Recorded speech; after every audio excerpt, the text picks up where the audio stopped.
সেদিন এক আলেমের বাসায় দাওয়াত খেলাম। নতুন বিয়ে করেছেন তিনি। স্ত্রী আর বৃদ্ধ মা বাবাকে নিয়েই তার ছোট্ট একটি সংসার। আমি আসবো তা মাওলানা সাহেবকে আগে জানিয়েছিলাম।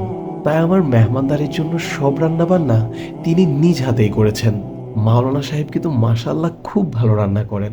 আমি এর আগেও কয়েকবার তার রান্না ট্রাই করেছি। জোহরের সালাত আদায় করে এসে দুজন একসাথে খাবার খেতে বসি। খাবার মধ্যবর্তী সময় মাওলানা সাহেব আমাকে জিজ্ঞেস করলেন, খাবার কেমন হয়েছে ভাই? আমার রান্না তো আপনি খুব ভালো করেই চিনেন।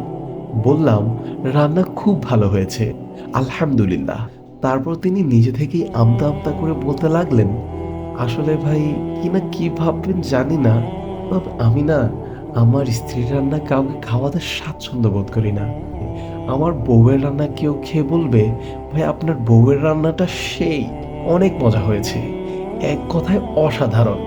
তারপর আমার বউকে নিয়ে কিছু আলাপ, তার গুণ কীর্তন, এসব কিছুই না আমার মোটেও ভাল লাগে না। এই জন্য আমার বন্ধু বান্ধবদের আমি নিজেই রান্না করে খাওয়াই। তাই আপনার জন্য আমি নিজ হাতেই রান্না বান্না করেছি। বলতে পারেন এটা আমার গায়রত, আমার আত্মসম্মান বোধ। বাকরুদ্ধ হয়ে তার কথাগুলো শুনছিলাম। একটা মানুষের তার স্ত্রীর প্রতি কতটা গায়রত থাকতে পারে, সুবহানাল্লাহ। তারপর আমি তাকে বললাম, ভাই অনেক দিন আগে এমন একজন মহিয়সী নারীর গল্প পড়েছিলাম। তিনি তার বুজুর্গ স্বামীর বন্ধু বান্ধবদের কখনোই রান্না করে খাওয়াতেন না, এই ভেবে যে তারা তাকে নিয়ে আলোচনা করবে, আর এটি তার কখনোই ভাল লাগবে না। কারণ তিনি তার স্বামী ছাড়া পরপুরুষের মুখে প্রশংসা শুনতে মোটেও স্বাচ্ছন্দ্য বোধ করেন না।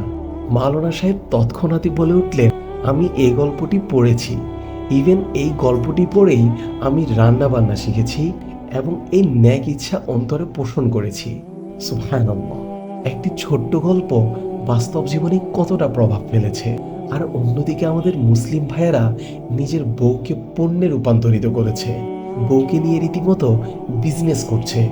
আল্লাহ আমাদের সকলকে নিজের স্ত্রীর গায়রতকে যথাযথ মূল্যায়ন করার তৌফিক দান করুন, আমিন।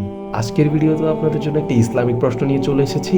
আর প্রশ্নটি হলো, ইসলামের সবচেয়ে পর্দাশীল মহিলা কে ছিলেন? সঠিক উত্তরটি জানা থাকলে কমেন্ট বক্সে লিখে ফেলুন।